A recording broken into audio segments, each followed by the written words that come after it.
It's usually over there, but it did it. So yeah, again, the Derwent River, here we go. I wonder why it did that. That's just a bit bizarre. But again, it's not like the ancient wood, is it? Because you've got quite straight looking trees, haven't you? So No. comparatively, even if it's only a couple of 100 years old, it's just still quite new and it's tall. But it's going to be because it's fed by the river, isn't it? The just roots go deep and keep going.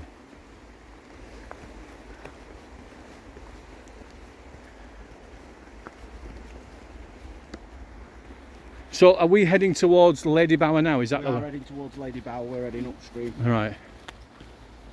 So like I said, I'd been to the Derwent Dam, which is like an amazing bit of engineering. Yeah. It's just stunning, but my sister took me one Saturday morning, must have been November, and it was just sort of a late autumn. It hadn't started getting snowy or anything.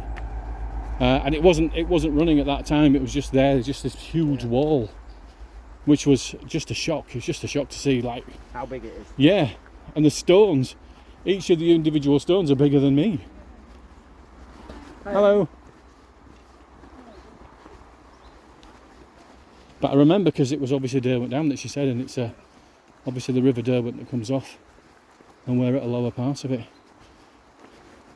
How far away are we from the dam? So are we quite a ways? Yeah. Yeah. Good 15, maybe 15 miles. Right. So 15 miles downriver from the dam. It's one of those places I'm going to go to and have a look round as well, because it's just such an amazing spot. And the Derwent Dam as well. We got as far as there's the bits that look like really big pillars. Yeah. Well, they were almost covered. They're just like 3 stepping stones that went out into the river. And then my sister was saying that there's, on years where there's drought, it goes down 6 or 7 metres. And they've got these huge, and I don't know whether it's the remains of like a train, you know, the train bridge or some sort of thing like that. And you've got these pillars that come up. Yeah.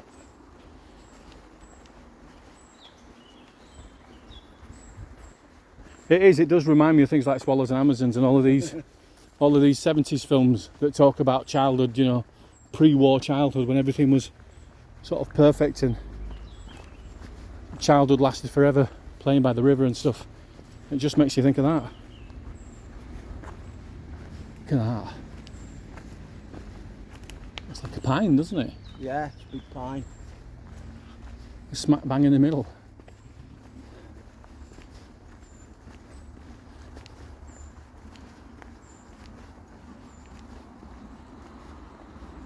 So this goes down, and you said it joins the Trent. Joins the Trent and the Mersey Canal, the other side of Derby, and right, okay. Shardlow.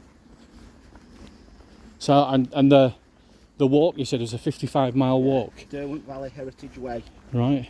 Follows the River Derwent either upstream or downstream, depending where you start. Yeah. And it goes through the UNESCO World Heritage Site of the Derby Mills and the Cromford Canal Mills and that sort of area. Sir Richard Arkwright.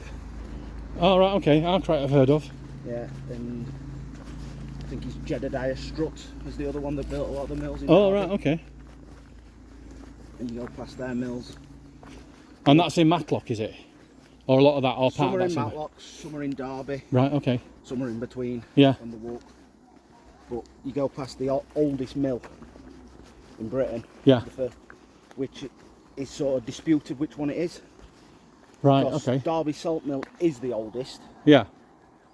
But what is now left of it is new build or renovated, so it isn't the original mill. Yeah, yeah. Whereas the mill at Cromford is a little bit newer, only a few years, but it's the original. But it's the original, so yeah. Technically now older. The oldest standing one. Yeah. But that shepherd's wheel that I saw was not like a young mill at all. That was around in the 1560s. Yeah. They traced it back as far as 1590. They reckoned it was around at the time of King James.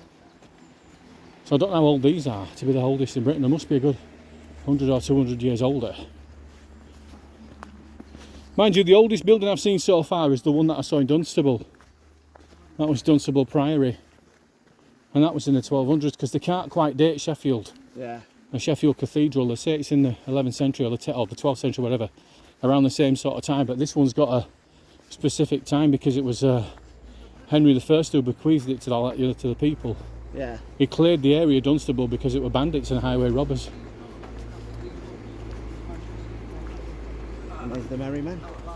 Here we go. So, what's this? Jim and Vaughn know what it is. Right, it looks like it's been drilled. I don't know why though. Keep going. I'm looking at it, I don't know, I can't think. There's one I asked, yeah. So you see these in mines a lot. Oh, I see, okay. So what they'd do is they'd make a drill, Yeah. as you said, it'd be drilled out. They'd get a piece of a wooden stake and they'd hammer the wooden stake in it, then they'd soak it with water. Right. And as the wood expanded then, It snapped the thing. Yeah. it broke it off naturally, so you get a nice flat. Yeah. Although this one isn't flat, which is probably why it's left. You get Because a you nice can't, flat edge. the thing is you can't, It's hard to old quarries. yeah. I remember watching a thing one time, a documentary, a long time ago, and it was a 3-ton boulder they were trying to break, and they were dropping this massive weight on it, and it wouldn't work. So they drilled into it, and they got this. It looked like a pipe that had holes all round it, honeycombed all round it, and as they took it in, they just shoved the jet of water down it, and it just went clean split in the middle. You've just got to know where to look for natural fault lines. Yeah, on them, that's yeah. all. You know another thing they use? They call plug and feathers. Right? So again, drill like that. You have it's a wedge sits in there. Yeah. And on either side you have 2 wedges, and you drive the middle wedge down. Yeah. And it slowly Cracks it apart. You'd have one there, put it in there, wedge your wedges down, just keep tapping them. Yeah. You don't take any effort, you just tap. It's not big itch. Yeah. And as they go down, they split. And they just eventually crack together, yeah. Actually, if you look, there were another one there. Yeah. So that might have been done that way then. But it's probably a worse fault and it's been broke. Yeah. So they've left it, you know. So what would they do it for? If they split it in half, what are they using it for? Yeah, these would have been old quarrying systems. A lot of this sort of stuff, they would have broke off a decent size and they would have made the old grindstones out of them. Ah, got you. Okay, now I've got you. If you go above us, admittedly, other side of train track, that is all the old.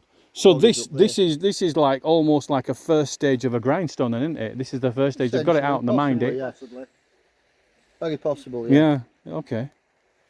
To get the thing the right size to turn it into a grindstone, this is what they had to do. Oh, it used to take them up to about 2 weeks to make one. Yeah. Well, I bet that's a bloody ton, if not more. What you've got to bear in mind is that's fine. Once you've broke it off, you've got your nice piece of rock. Yeah. You might be then carving that into shape of your grindstone for the next week and a half. But then that might happen. You might have got a fault inside rock, something broke off it. Yeah. That's it. You've just wasted 2 weeks of your life because exactly, you never got paid for it. Yeah, exactly. That was it, you know. Yeah. Pay for the finished article. Yes, literally. In Hathersage, they had a fund set up for things like this. Yeah. And every time anybody got paid, they all used to put a percentage of the wages into it. For breakages to help people in those situations. So if you came out and this happened to you, and you had no money, then they used to pay you so that everybody looked after each other. Yeah. There you go. This side, another one. Oh look, yeah, on the other side. There's the drill. So that must have been a rock that could be 2, 3, 4 times as big, but it's been broken up into a particular size, which is why it's quite uniform. And it may be that a grinding wheel could have been from that, but as a result of the fault lines, what used to happen with the grinding wheels is that if there was a fault in them and it was weak on one side, they had a habit of exploding because they were revolving so fast that and being used with so much pressure and being worn down so quickly that a fault line that would come out would inevitably crack and break and could possibly kill people, and was known to have done that. So the Derwent River is obviously a place where some of the mills were because they had to be by water. So I wonder if they're there. So Ant, were there ever any mills around here then?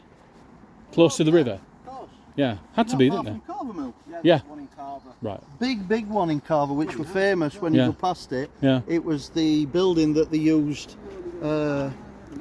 as a copy of Colditz in 19, we're getting about 72, 73. when Really? For the film?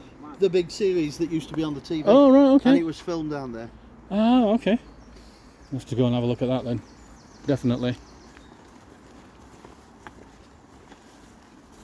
Yeah, Okay, guys. There'll be another one down here. We'll find you some milk down here. Yeah.